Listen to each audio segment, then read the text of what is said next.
When you get home from work, are you grouchy and immediately on edge? Well, today we're going to give you some tips how to prevent Armageddon from happening.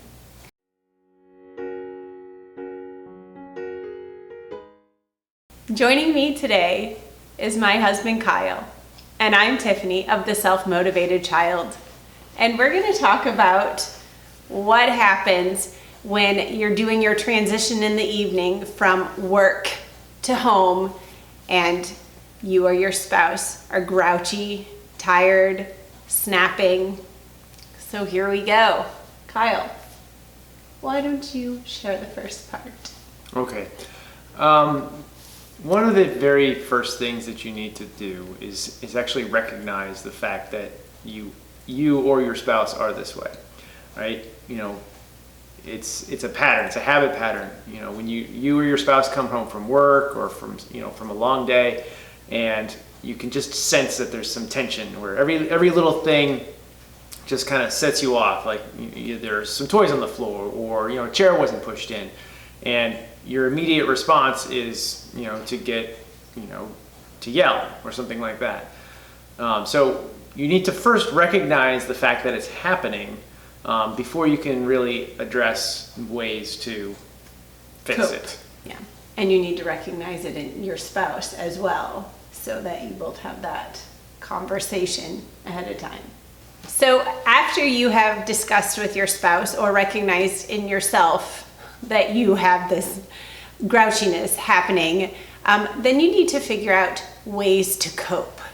When my husband would come home, he liked to take a 10-minute nap, and I knew that was his time to transition. He also has that where he changes from his work clothes to his evening clothes, and again, that giving him that time to make that shift from work to home and that little bit of a break. I recognized when I was doing a half an hour commute from my job that was my time to shift from work to parent, from work to home. And so just finding those ways to make that shift, knowing that you're going to be grouchy and how you can kind of prevent that from happening. You also want to make sure that you have routines in place so that when you get home, there isn't a lot of chaos happening. Then in the morning, maybe you have discussed what you're going to have for dinner, who's going to be getting home about when, and who's going to start the dinner routine, who's then going to work with the kids and getting them ready.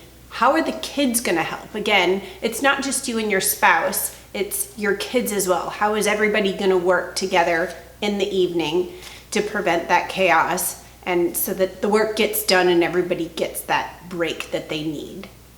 So Kyle, what are some other things that you can do when your spouse is grouchy?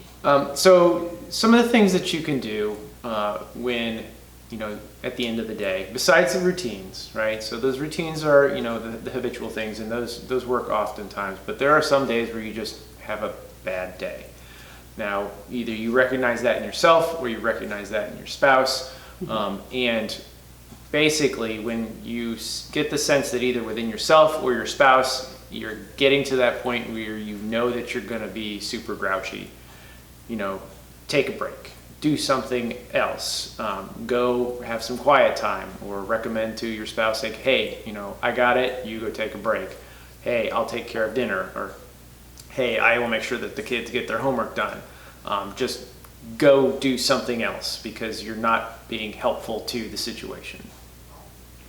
And there was also the discussion that some of our friends took turns with parenting breaks. Like on the weekend, she slept in on Saturday and he got up with the kids and took care of them all morning, and then they switched for Sunday. So these are just additional things that you can discuss with your spouse about getting a break and preventing the snapping and the grouchiness at the kids and at each other. Make sure you check back next week when we talk about differing parent styles. We'll see you then. If you like what you have seen so far, Be sure to subscribe to my channel. In the meantime, follow me on Facebook at Tiffany Bakke.